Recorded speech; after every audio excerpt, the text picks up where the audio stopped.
Hello everyone and welcome to civil services dream. दोस्तों, इस video में आज हम लोग देखेंगे यूपीएससी मेंस एग्ज़ाम 2022 का जीएस का थर्ड पेपर। ठीक है जी। तो जीएस का थर्ड पेपर हो चुका है और इसमें इस बार कैसे क्वेश्चन पूछे गए हैं ये हम लोग देखेंगे। ठीक है, तो जीएस के थर्ड पेपर में आपको क्या क्या पढ़ना होता है, जो बिगिनर्स के लिए मैं कुछ बता दूं यहाँ पे। देखो, जो सिलेबस आपको दिया गया है वो तो डिटेल सिलेबस आप बाद में देख लेना नोटिफिकेशन डाउनलोड करके। तो पढ़ना क्या होता है, आपको ये टॉपिक्स मैंने यहाँ पे नोट किए हैं, जो कि एक तो इकोनॉमिक डेवलपमेंट आपको पढ़ना होता है, यानी आर्थिक विकास से संबंधित यहाँ पर क्वेश्चन पूछे जाते हैं। टेक्नोलॉजी से क्वेश्चन पूछे जाते हैं, यानी प्रौद्योगिकी से संबंधित। उसके बाद बायोडाइवर्सिटी यानी जैव विविधता से संबंधित यहाँ पर क्वेश्चन पूछे जाते हैं। इन्वायरमेंट से संबंधित क्वेश्चन पूछे जाते हैं। सिक्योरिटी से संबंधित क्वेश्चन पूछे जाते हैं। तो सिक्योरिटी में आपको इंटरनल सिक्योरिटी से संबंधित होते हैं क्वेश्चन, जैसे कि बॉर्डर सिक्योरिटी से संबंधित क्वेश्चन पूछे जाते हैं। समुद्री सुरक्षा की चुनौतियों पर क्वेश्चन पूछे गए हैं इस बार।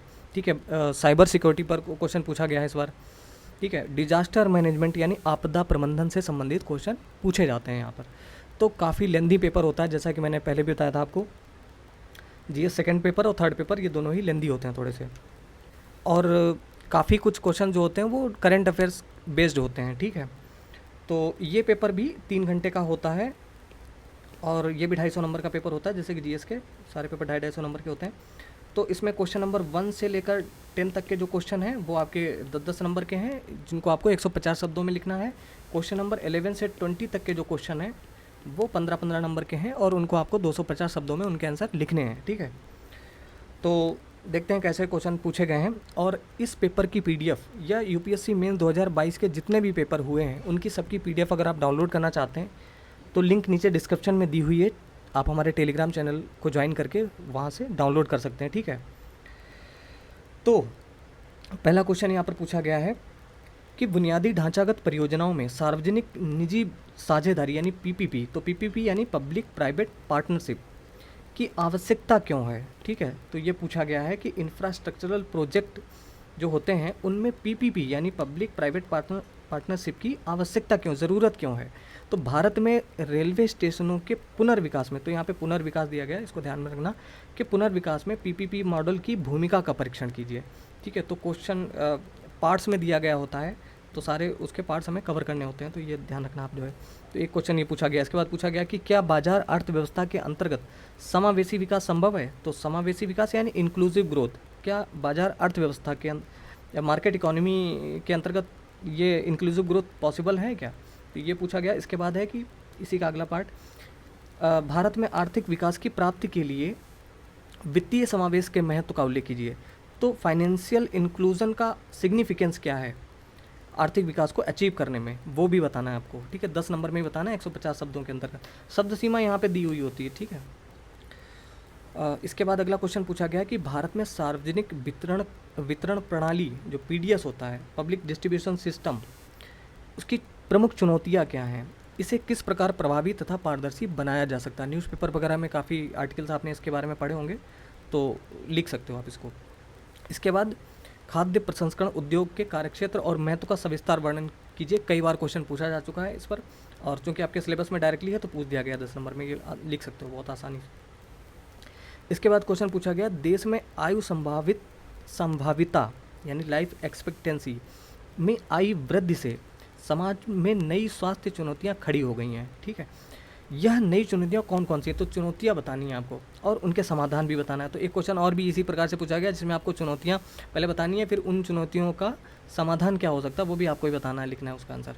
ठीक है, तो समाधान हेतु क्या क्या कदम उठाए जाने आवश्यक हैं, तो वो लिखना है आपको। ठीक है, फिर क्वेश्चन यहाँ पूछा गया कि पृथ्वी की सतह पर प्रतिवर्ष बड़ी मात्रा में वनस्पति पदार्थ सेलुलोज जमा हो जाता है, यह सेलुलोज किन प्राकृतिक प्रक्रियाओं से गुजरता है। ठीक है, जिससे कि वह कार्बन डाइऑक्साइड जल तथा अन्य अंत्य उत्पादों में परिवर्तित हो जाता है। तो ये थोड़ा सा अलग हट के पूछ दिया गया 10 नंबर में ही। इसके बाद क्वेश्चन पूछा गया है कि इसके निर्माण प्रभाव और शमन को महत्व देते हुए फोटोकेमिकल स्मॉग की विस्तार पूर्वक चर्चा कीजिए। तो इसके निर्माण यानी फोटोकेमिकल स्मॉग के निर्माण प्रभाव और शमन को महत्व देते हुए फोटोकेमिकल स्मॉग की विस्तार पूर्वक चर्चा कीजिए। 1999 के गोथेनबर्ग प्रोटोकॉल को समझाइए। ठीक है, तो ये तो पढ़ा होगा आपने, और उसी के बारे में लिखना है। अगला क्वेश्चन पूछा गया, भारतीय उपमहाद्वीप में बादल फटने की क्रियाविधि और घटना को समझाइए, हाल के 2 उदाहरणों की चर्चा कीजिए। तो एग्जाम्पल के साथ में इसको लिखना है, भारतीय उपमहाद्वीप में बादल फटने की क्रियाविधि और घटना के संबंध में पूछा गया था क्वेश्चन। इसके बाद अगला क्वेश्चन है कि संगठित अपराधों के प्रकारों की चर्चा कीजिए। तो सिक्योरिटी से संबंधित क्वेश्चन है ये। राष्ट्रीय और अंतर्राष्ट्रीय स्तर पर मौजूद संगठित अपराध और आतंकवादियों के बीच संबंधों का वर्णन कीजिए। ठीक है, तो यहाँ पर पूछ दिया गया है ऑर्गेनाइज्ड क्राइम्स, यानी संगठित अपराध यानी ऑर्गेनाइज्ड क्राइम्स। ठीक है, तो उससे संबंधित एक क्वेश्चन पूछा गया है।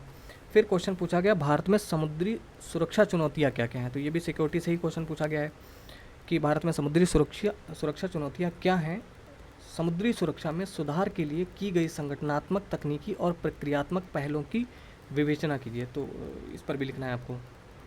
ठीक है, तो जैसा कि मैंने कहा ना, करंट अफेयर्स में जो चीज़ें रही हैं उसी को रिलेट करके क्वेश्चन पूछा गया है और जो आपके सिलेबस से जुड़ी हुई हैं। तो न्यूज़पेपर वगैरह पढ़ते समय आपको ध्यान में रखना है कि आपके मेंस के सिलेबस में टॉपिक्स कौन कौन से हैं। ठीक है, अगला क्वेश्चन पूछा गया कि हाल के दिनों का आर्थिक विकास श्रम उत्पादकता में वृद्धि के कारण संभव हुआ है। इस कथन को समझाइए। ऐसे समृद्धि प्रतिरूप को प्रस्तावित कीजिए जो श्रम उत्पादकता से समझौता किए बिना अधिक रोजगार उत्पत्ति में सहायक हो। ठीक है, तो क्वेश्चन पार्ट्स में दिया गया है, तो सारे पार्ट्स कवर करने हैं इसके। तो क्वेश्चन नंबर 10 तक जो थे वो 10-10 नंबर के थे। यहाँ से 15 मार्क्स के शुरू हो जाते हैं 250 शब्दों में, जिनको लिखना है आपको।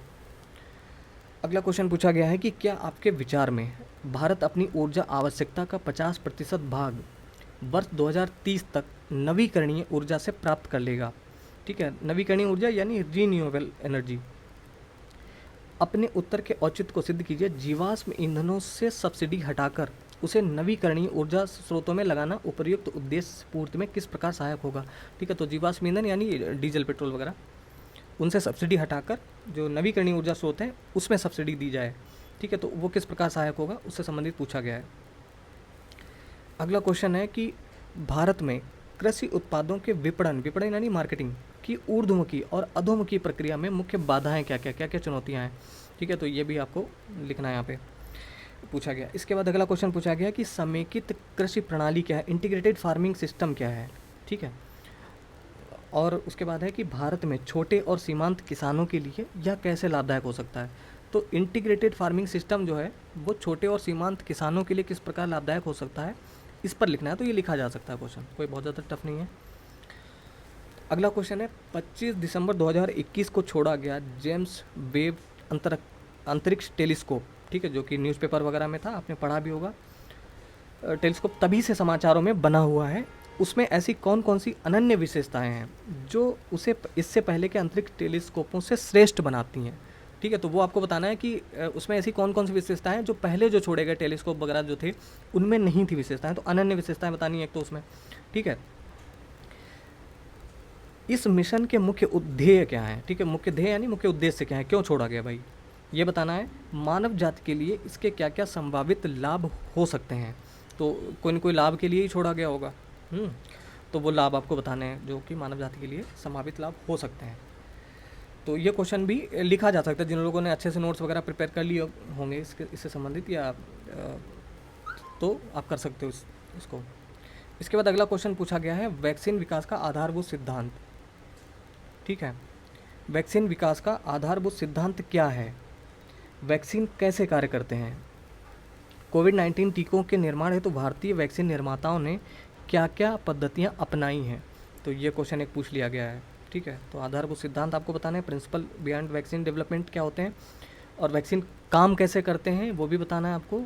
ठीक है, और भारत में जो वैक्सीन निर्माता हैं उन्होंने कौन कौन सी पद्धतियाँ अपनाई इसको बनाने में। अगला क्वेश्चन ग्लोबल वार्मिंग से पूछा गया है कि वैश्विक तापन यानी ग्लोबल वार्मिंग की चर्चा कीजिए और वैश्विक जलवायु पर इसके प्रभावों का उल्लेख कीजिए। तो यहाँ तक लिखा जा सकता है बहुत आसानी से। उसके बाद है कि क्योटो प्रोटोकॉल 1997 के आलोक में ग्लोबल वार्मिंग का कारण बनने वाली ग्रीन हाउस गैसों के स्तर को कम करने के लिए नियंत्रण उपायों को समझाइए। ठीक है, तो ये बताना है आपको। पूरा ही पेपर आपके सिलेबस से ही है, तो सिलेबस बहुत इंपॉर्टेंट है यूपीएससी मेंस का, तो वो आपको पता होना चाहिए। तो काफ़ी कुछ आप प्रिडिक्ट भी कर सकते हो कि कहाँ से क्वेश्चन पूछा जा सकता है। अगला क्वेश्चन पूछा गया, भारत में तटीय अपरदन के कारणों एवं प्रभावों को समझाइए। ठीक है, क्या कारण है, उसके प्रभाव क्या पड़ते हैं वो बताना है आपको। फिर खतरे का मुकाबला करने के लिए उपलब्ध तटीय प्रबंधन तकनीकें क्या हैं। ठीक है, तो मतलब खतरा अगर आ जाता है तो उसका मुकाबला करने के लिए कोई टेक्निक है, वो कौन कौन सी हैं वो बताने हैं आप।